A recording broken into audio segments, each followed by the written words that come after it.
right, let's just get into it here, because joining us on the show, it was one thing when, I've said this about you in, the last couple weeks, because you've kind of become like Mike Sando's with us from The Athletic.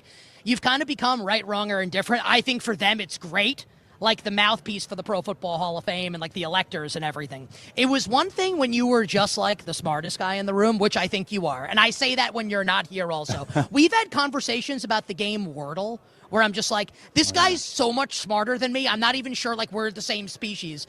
But you've been working out, man, and now you're jacked. Come on. Can you leave something for the rest of us? Come Mike on. Sando with us on Come the on. show. Well, yeah, I'm working out to get rid of my frustrations on the Hall of Fame process. I can tell you that. I have to do 100 push-ups every time we screw something up in there, and so I've done about 20 million. No wonder you're so yoked, man.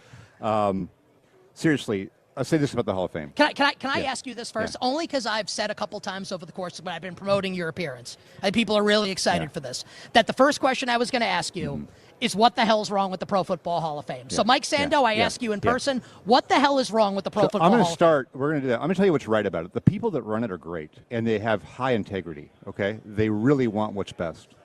However, they have made some changes to the voting process that have clashed with what we might call the senior committee mafia of the Hall of Fame. And what that means is the league or the Hall of Fame tried to make it more exclusive to get in, and so they changed the math so in theory it's harder to get in.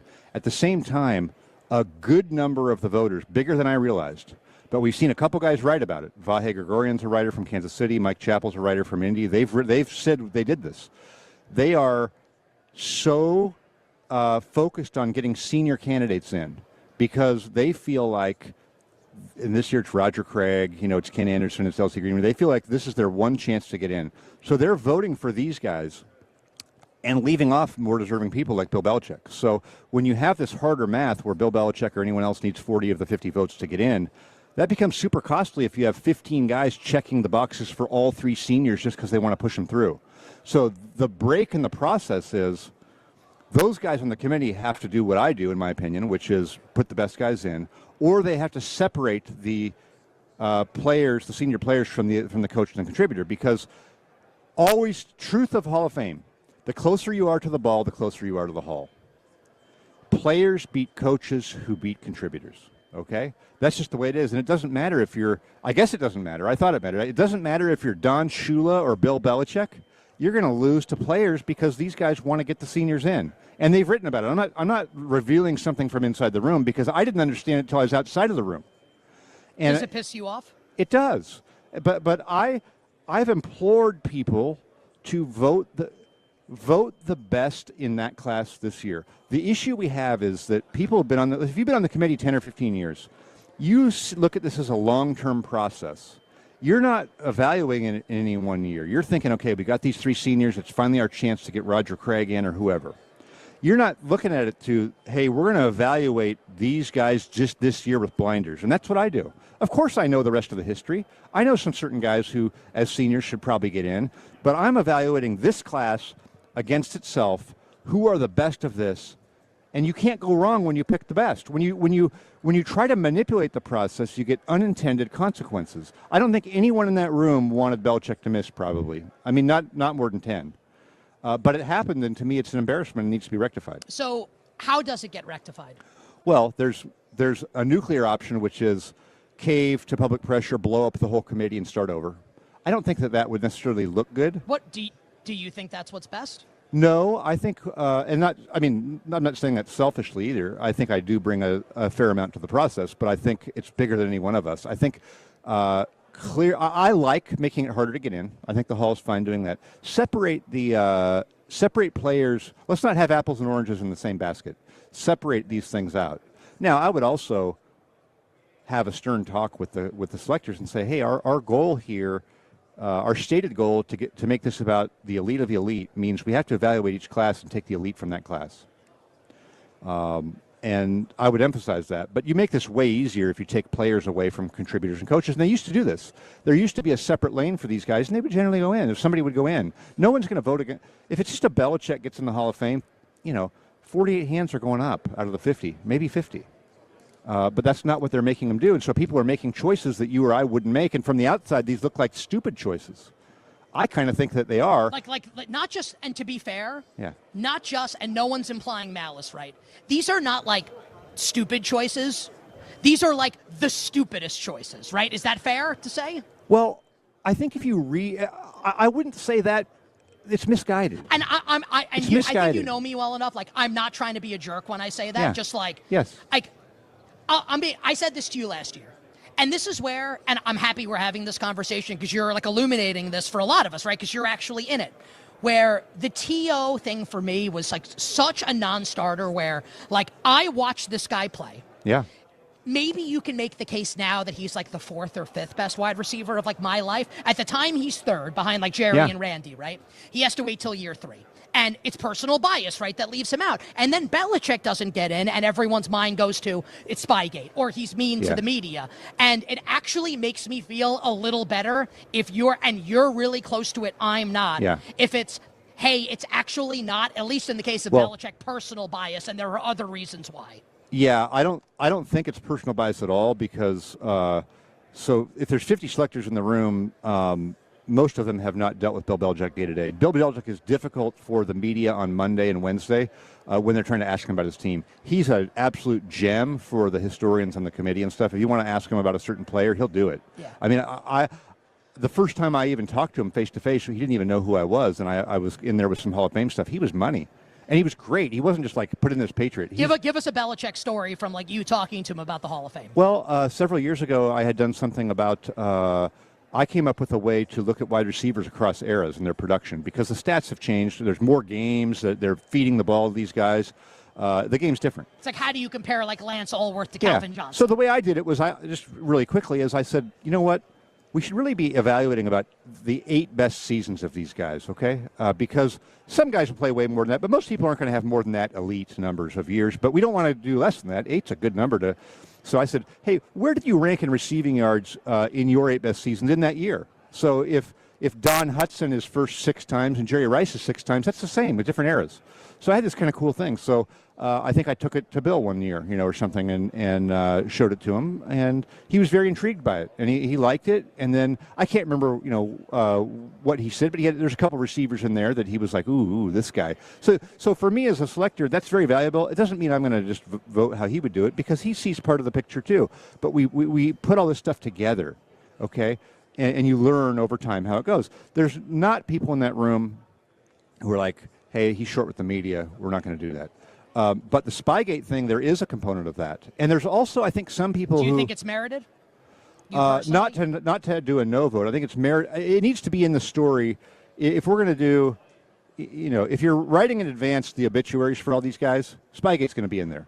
It's not going to be in the first paragraph for me. It's not going to be in the second paragraph. It's going to be somewhere in there. It's going to be in the top half of it, right? But to me, it's not a disqualifier. Now, they also, get this, they also changed the rules to where the coaches don't have to wait 5 years, 1 year.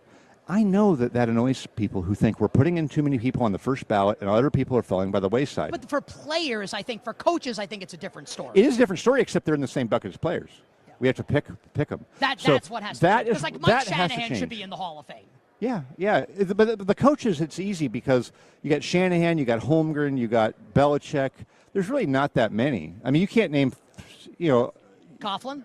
Coughlin will be in the conversation for sure, but then you're getting after I'm that. A Giants fan. After that, you're getting into Marty Schottenheimers and Chuck Knoxes and guys who are great coaches who didn't win it all. Yeah. So separate the lane, and this totally cleans up. But I've learned that there's people that will vote seniors over logic.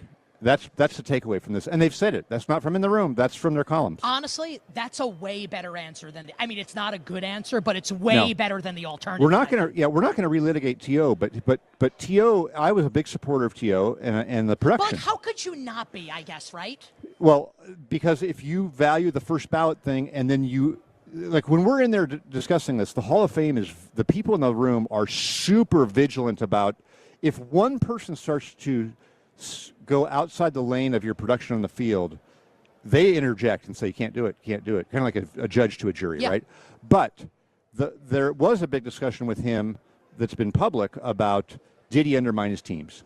That when you have to have the thing on the driveway and they blow up the Eagles and he's undercutting Donovan McNabb, there were some people who were, I think in their minds, were like, hey, I'm going to vote for some other guys who were all the way through. I disagree. 120 yards in the Super Bowl on a broken leg. And not only that, there was another one. I was just talking to Clarence Hill about this. He's a longtime Cowboys reporter. We were just talking about there was another big injury thing he played through. What was the other? I don't remember. The broken leg is the one. The broken leg in the Super Bowl, but Randall Gay. There's another. I mean, he's a super courageous. The big catch he made against the Packers. He from Steve Young. That was like his in '97. Can you believe it? I was standing round. on the sideline for that. Can you believe that? That's pretty cool. I was watching right there. I was watching in my parents' basement. I was down there because I was covering the Seahawks, and they were going to hire Mike Holmgren if he lost. They said, "Sando, get down." This is when newspapers traveled, you know.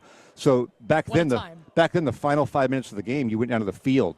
They don't do that anymore. Yeah. We went on the field to be ready to go in, so I'm standing right there. It was unbelievable. Just a great scene. A strike from Steve Young to Terrell Owens, 30-27 to beat the Packers in that game? Yeah, it was 30. It could have been. It was something like that. I don't know the score, but it was awesome. Just love this stuff. He's a great player, Terrell Owens, and should go right in. Come on. That's what it's just. But last year was a hint to me. In retrospect, I've learned. So last year I was a little bit like, wait a minute. Eric Allen made it through. In his 19th year of eligibility, he's been a finalist twice, and Luke Kuechly didn't make it. Luke Kuechly is a Defensive Rookie of the Year, a Defensive Player of the Year, a five-time All-Pro. Yeah. He had a shorter career. And Eric Allen was not an Eric Allen was a great player. A great player. But in my mind, I was going, okay, wait a minute. They made it harder to get in, but we're not now prioritizing the elite because Luke Kuechly would be the elite. So this year, watch. Drew Brees is up. He better make it. But Larry Fitzgerald's up. He got to make it. Like if there's some of those guys like that don't make it, and then we're talking about someone who's been waiting 15 years that the average person on the street doesn't even know when they played, then we got a problem. You are like very smart and very measured. I can tell this makes you mad. Yeah. So like when this happened, take us through your emotion when this, and you actually I'm trying to think of the right way I want to phrase this. You basically took the slings and you stepped up to the plate on social media and was like, I'm going to explain this to everybody. I'm explaining it. I'm not defending it, though, and so I want to make that distinction. I can explain dispassionately how that it happened. This is like nobody else was doing. I think you deserve so much credit. Yeah. The Hall should possibly be doing it, but like to me, this is a plane that crashed on the runway, and there's no way the NTSB never shows up. It's just crashing, and everyone's like, well, I think a guy from seat 3C took down the pilot. And someone else says, that plane was never maintained. And no one knows what they're talking about. Yeah. So I'm like, NTSB, right here, here's what happened. And then people go, oh, I don't like that, but I understand it. Can the reputation of the right, wrong, or indifferent, can the reputation of the Hall of Fame be restored here? Because it's taken a huge, again, whether right, wrong, or indifferent, yes. Can it get restored? It can over time. It can't this year or next week. It can't, but it can through transparency. I think the biggest problem with the Hall of Fame is the lack of transparency. And I don't believe that we should necessarily have an open meeting that everybody could see, because you do need to be able to talk frankly in a way that, hey, some of us have relationships with guys in here or whatever, but I want to be able to say, I don't believe this guy should or whatever in a private room. That's fine. But we should explain our thinking. We should explain our thinking on this and explain how things happen, because the lack of transparency is in anything. In government, we see this a lot. The lack of transparency is what leads to conspiracy theories and leads people on things that are not even wrong, but they're the most plausible thing they can come up with. And so be transparent. If we're transparent on this, I think every voter should explain themselves. Love it. Impossible yes or no question. As a Giants fan, I'm asking you, Eli Manning Hall of Famer? Well, I think it's debatable. We have like a minute, right? Yeah, okay, so we have like I have 1 minute. Exactly. I got to do the next one. Great. I think that is going to be difficult for him under the new setup where you have the harder math. Mike, we got to do something about this. We got to get my guy in. But I had a guy who's in the Hall of Fame, talked to him in the last couple of weeks, and he said, I'm glad I got in when I did. I wouldn't get in now because of the math.